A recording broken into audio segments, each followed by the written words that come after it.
بسم اللہ الرحمن الرحیم۔ معزز خواتین حضرات، السلام علیکم ورحمۃ اللہ وبرکاتہ۔ آج کا ہمارا حدیث کا سبق تسمہ کو انگلیوں کے درمیان چیرنا منع ہے۔ تفصیل انشاءاللہ بعد میں آپ کے سامنے رکھوں گا۔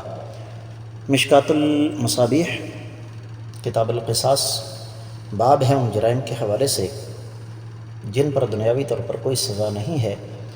3528ویں حدیث کتاب میں ہے اور 19ویں باب میں ہے۔ الفاظ سماعت فرمائیے گا۔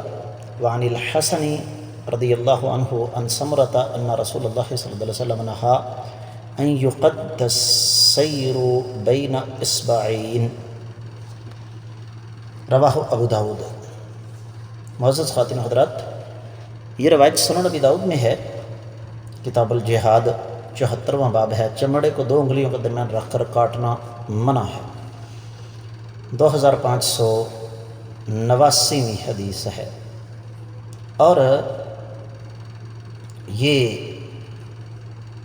میں آپ کی خدمت میں عرض کر دوں کہ یہ حدیث آپ کو صرف سنن ابی داؤد میں ملے گی، باقی کتب الستہ میں یہ نہیں ملے گی۔ اب اس حدیث کے حسن اور ضعیف ہونے کے بارے میں اہل علم کے درمیان لمبا چوڑا اختلاف ہے۔ مثال کے طور پر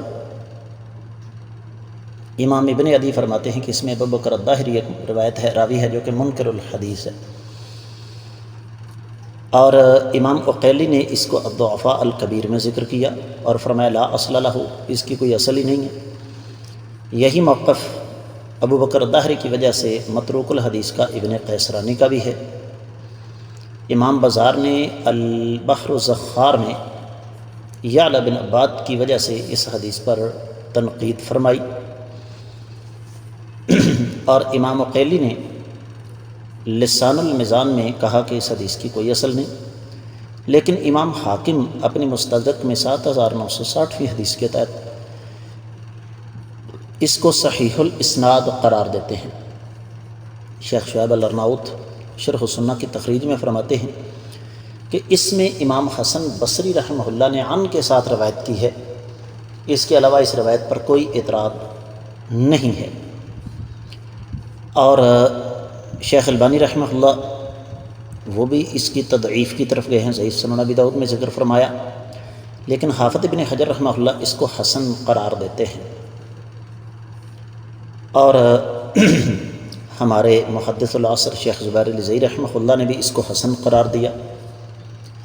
تو اس کا مطلب یہ ہوا کہ اس حدیث میں کوئی نہ کوئی جان ہے۔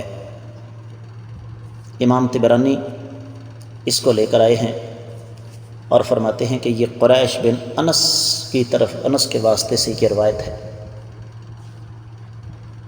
اور اس راوی پر اعتراض یہ ہے کہ یہ مختلط تھا، یعنی اس کا حافظہ خراب ہو گیا تھا، لیکن امام طبرانی فرماتے ہیں کہ یہ حدیث اس کے حافظے کے خراب ہونے سے پہلے کی ہے۔ تو حاصل کلام یہ ہے کہ اس حدیث میں کوئی نہ کوئی جان ضرور ہے۔ ترجمے کی طرف بڑھتے ہیں۔ سیدنا سمرہ بن جندب رضی اللہ تعالیٰ عنہ سے روایت ہے کہ نبی علیہ السلام نے چمڑے کو 2 انگلیوں کے درمیان رکھ کر کاٹنے سے منع فرمایا۔ کیوں جی؟ اس کی وجہ یہ ہے کہ جب چمڑے کو 2 انگلیوں کے درمیان رکھ کر کاٹیں گے تو ہو سکتا ہے انگلی زخمی ہو جائے، تو کسی لکڑی یا پتھر وغیرہ پر اس کو رکھ کر کاٹنا چاہیے۔ امید ہے کہ یہ حدیث آپ کو سمجھ آ گئی ہوگی۔ السلام علیکم ورحمۃ اللہ۔